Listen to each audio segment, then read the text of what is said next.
ఏవండి, సంసారం అన్నాక ప్రతి ఒక్కరికి గొడవలు వస్తూనే ఉంటాయి, పోతూనే ఉంటాయి.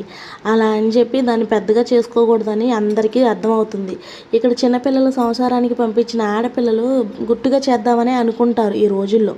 కానీ పెద్దరికం లేని పెద్దలు ఏం చేస్తున్నారంటే, మా కోడలు ఇలాగా, మా కోడలు ఇలా చేసింది, మా కోడలు అలా చేసింది అని చెప్పేసి ఆవిడ మీద లేనిపోని చెప్పేసి ఊరంతా ప్రచారం చేస్తే దాంట్లో వాళ్ళకి వచ్చే లాభం ఏంటో నాకైతే అర్థం కాదు. కానీ వాళ్ళ పొరుగు వాళ్ళే తీసుకున్నట్టు కదా. తీరా ఏంటంటే అక్కడ జరిగే నష్టం అంతా ఆలు చేసేసి లాస్ట్కి ఆ కోడల మీద వేసేస్తారు నిందలు. నాకు అది అర్థం కావట్లేదు. ఎంత మంచిగా వెళ్దాం అనుకున్నా ఇలా జరుపుతూనే ఉంటారు. ఈ పక్కింటి వాళ్ళు ఏంటంటే మనం ఏదైనా ఇచ్చినప్పుడు మంచిగా చెప్తారు, వాళ్ళు అడిగినప్పుడు మనం టైంకి ఇవ్వలేకపోతే అమ్మో అమ్మాయినా అని చెప్పేసి అలా చెప్తారు. ఇంకొకటి నేను గమనించింది ఏంటంటే, నా దగ్గర నాకు చెప్తారు మీ అత్తగారు ఇలాగా, మీ మామగారు ఇలాగా, మీ వాళ్ళు ఇలాగా అని చెప్పేసి. మళ్ళీ సేమ్ ఇలాగే మళ్ళీ మా అత్తగారి దగ్గరికి వెళ్ళి మీ కోళ్ళు ఇలాగా, మీ కోళ్ళు ఇలా చేసింది, ఇలాగ ఆలకిస్తుంది, ఇలాగ ఇలాగిస్తుంది, మాకు ఇవ్వట్లేదు అలా అని చెప్తుందంట. అది కరెక్టేనా? మీకు జరిగితే ఇలాంటి చిన్న చిన్న ఇన్సిడెంట్స్, ఇలాంటి చిన్న చిన్న ఇన్సిడెంట్స్ చాలా పెద్ద పెద్ద గొడవలకు కారణాలు తీస్తాయండి.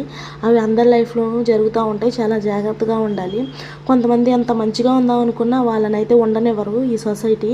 ఎన్నో బాధలు పడి ఎన్నో అనుభవించాక కూడా నేను చెప్పాల్సి వచ్చింది ఈ విషయం, అందుకే చెప్తున్నాను.